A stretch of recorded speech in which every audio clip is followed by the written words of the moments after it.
না আটা, না ময়দা, না সুজি, সাবু দিয়ে এত সুন্দর নরম তুলতুলে পরোটা তৈরি হয়, না দেখলে বিশ্বাস হবে না।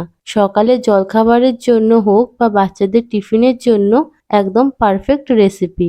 তাই আজ আমি আপনাদের সঙ্গে শেয়ার করব কিভাবে নরম তুলতুলে সাবুর পরোটা তৈরি করে নেওয়া যায়। নমস্কার, আমি তাপসী আর আপনারা দেখছেন তাপসীদির হেসেল। চলুন আজকের রেসিপিটা স্টার্ট করা যাক। সাবুর পরোটা তৈরি করার জন্য প্রথমেই গ্যাস অন করে একটা ফ্রাই প্যান বসিয়ে দিয়েছি আর ফ্রাই প্যানে নিয়ে নিচ্ছি 2 বাটি বড় দানার সাবু, অর্থাৎ এখানে মোট 400 গ্রাম মতো সাবু নিয়েছি। এখন শুকনো খোলায় 2 থেকে 3 মিনিটের জন্য সাবু ভেজে নিচ্ছি।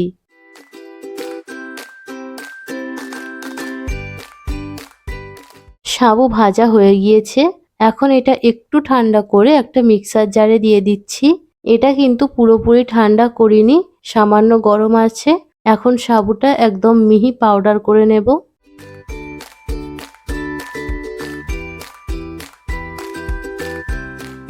সাবু গুঁড়ো করা হয়ে গিয়েছে। এখন এটা একটা চালনিতে ঢেলে ভালো করে চেলে নেব, যাতে বড় দানার সাবুগুলো আলাদা হয়ে যায়।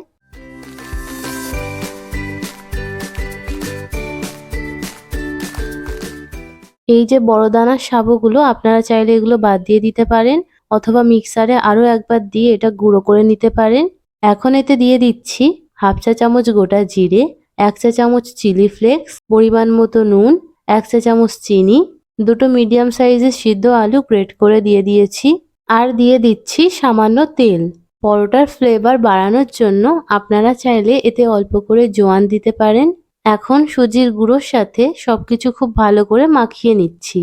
যদি প্রয়োজন মনে হয় তাহলে অল্প জল দিয়ে এটা ভালো করে মাখিয়ে নেব।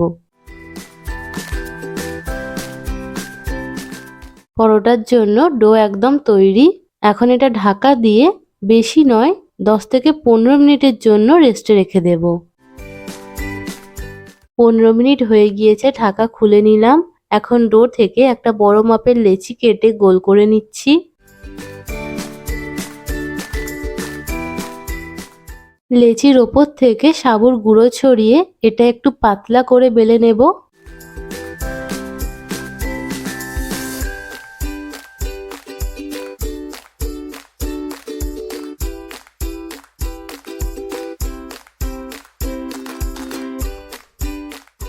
লেচিটা একটু বড় করে আর পাতলা করে বেলে নিয়েছি। এখন ওপর থেকে একটা স্টিলের বাটি বসিয়ে এটা গোল করে কেটে নিচ্ছি। সাইডের এক্সট্রা অংশগুলো তুলে বাদ দিয়ে দিচ্ছি।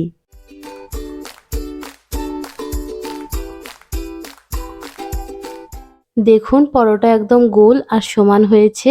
এই পদ্ধতিতে আমি সবকটা পরোটা তৈরি করে নেব।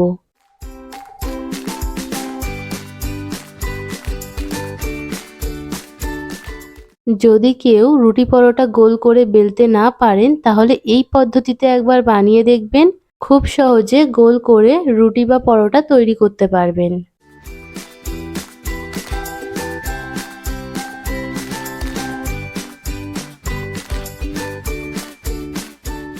সব পরোটাগুলো আমি একই পদ্ধতিতে তৈরি করে নিয়েছি। এবারে পরোটাগুলো ভেজে নেব। তার জন্য আগেই গ্যাস অন করে একটা ফ্রাই প্যান গরম হতে বসিয়ে দিয়েছিলাম। ফ্রাই প্যান গরম হয়ে গেলে একটা পরোটা প্যানে দিয়ে দিলাম। গ্যাসের ফ্লেমটা লো রেখে প্রথমে পরোটা দুদিক থেকে সেঁকে নেব। এখন এর ওপর থেকে অল্প করে তেল ছড়িয়ে পরোটা ভালো করে ভেজে নেব।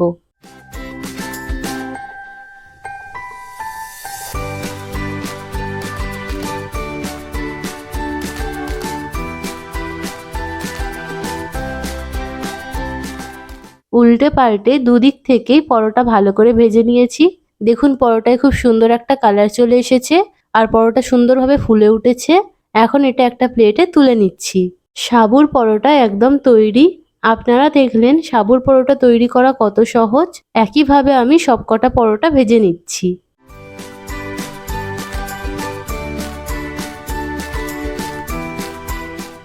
রোজ রোজ একঘেয়ে আটা ময়দার খাবার না বানিয়ে এইভাবে একবার সাবুর পরোটা বানিয়ে দেখবেন।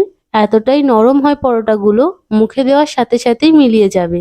সকালের জলখাবারের জন্য হোক বা বাচ্চাদের স্কুলের টিফিনে এই পরোটা বানিয়ে দিতে পারেন। এটা এতটাই টেস্টি হয় যে এটা শুধুই খেয়ে নেওয়া যায়, এর সাথে আর কোনো কিছুর দরকার পড়বে না। এছাড়াও যে কোনো পুজো পার্বণ বা নিরামিষ দিনে খুব সহজে এই পরোটা বানিয়ে নিতে পারেন। সবকটা পরোটা ভাজা হয়ে গিয়েছে। এবারে আপনাদেরকে দেখিয়ে দিচ্ছি পরোটাগুলো কতটা পাতলা আর নরম হয়েছে। আশা করি দেখেই বুঝতে পারছেন পরোটাগুলো কতটা নরম হয়েছে।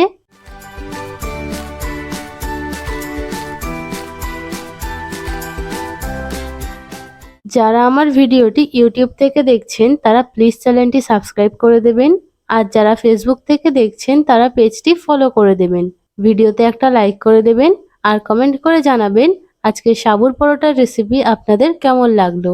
সবাই ভালো থাকবেন, দেখা হচ্ছে পরের ভিডিওতে।